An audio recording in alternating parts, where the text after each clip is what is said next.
Hello, everyone. I'm Emma Orpiano, and my topic is intergenerational trauma and how it can affect a person's mental well being.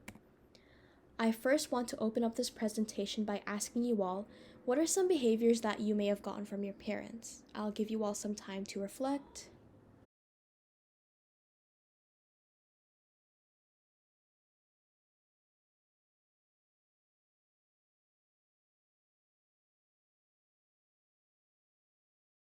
Hopefully, that was enough time. And a behavior that I got from my mom is my passion for sewing, and she influenced me to start learning how to sew.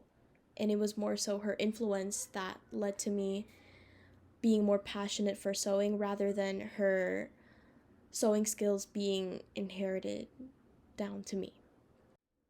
The way that this activity is connected to my topic is that it demonstrates that many of the traits that define who we are come from our parents. In studies focusing on intergenerational trauma, researchers focus more on negative traits one may have inherited from parents, such as negative thought patterns. So, what is intergenerational trauma? Intergenerational trauma is a concept in which the psychological and physical effects that a parent has developed due to having gone through a traumatic event are passed down to their children. And one of the factors that contribute to intergenerational trauma are biological factors such as DNA, and this was explored in a 2021 study on two groups of mice. Researchers induced depressive symptoms in the experimental group of mice by exposing them to stressors while the control group was not exposed to those stressors. Both groups of mice mated with healthy females, creating the offspring generation, and offspring groups grew normally, but when both offspring groups were exposed to stress, the offspring of the depressed group showed depressive symptoms while the control offspring did not. This result demonstrated that the offspring had inherited their parents' depressive symptoms, thus demonstrating the biological factor of trauma being passed down.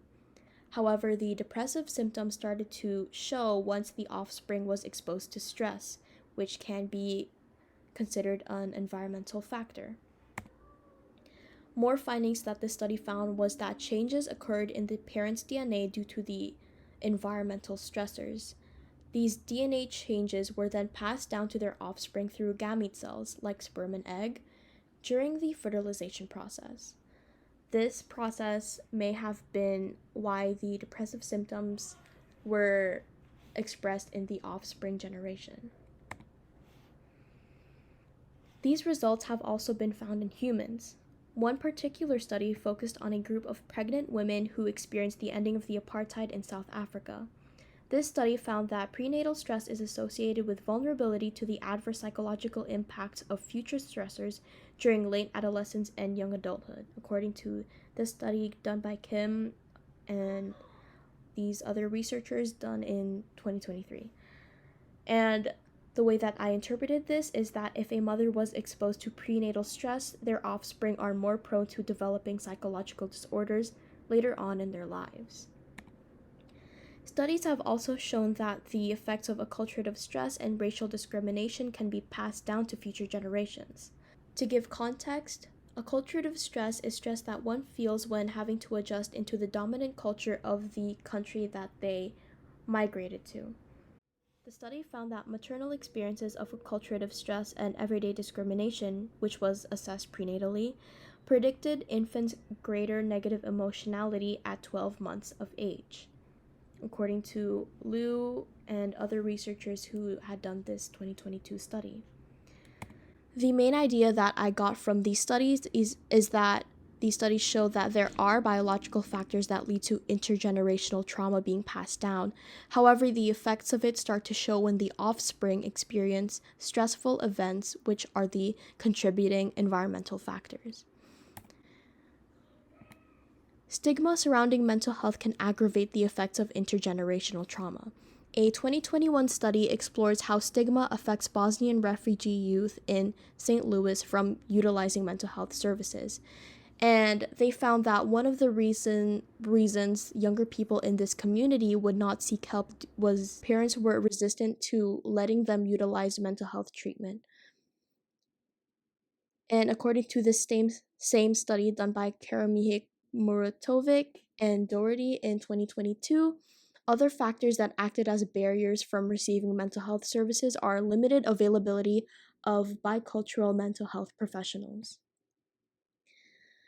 The main idea that I interpreted from this study is that stigma surrounding mental health, as well as lack of mental health professionals that have the same cultural background as clients, prevent people from receiving help. And having mental health professionals of the same cultural background as the surrounding community is important, especially when the surrounding community has gone through traumatic historical events like fleeing from war. There are proven effective ways to help combat intergenerational trauma. One effective method is called Adult Exploration on Attachment Interview, also known as AEAI, and this method was explored in a 2022 study done by Amos et al. In 2022. This study focused on two separate case studies in which two fathers had wanted to reunify with their children. Researchers wanted to see how this specific approach could help them become better parents. And what adult exploration on attachment is, it's a therapeutic approach to assist parents to understand how their experiences of trauma in their early relationships with their caregivers affect their parenting relationships with their own children in the present. And the way that this is done is through family therapy, wherein parents undergo a process of supported self reflection rather than one focused on guilt and shame. And what this study ultimately found was that by reflecting on their own experiences with their own parents, the two fathers were able to see how that had influenced their parenting styles and affected their kids. Intergenerational trauma demonstrates how psychological effects parents have felt from undergoing traumatic historical events can have a tangible impact on their future children. Therefore, we must implement positive changes in society that lead to equity to help combat this problem. Thank you for listening. I hope you learned something and have a good day.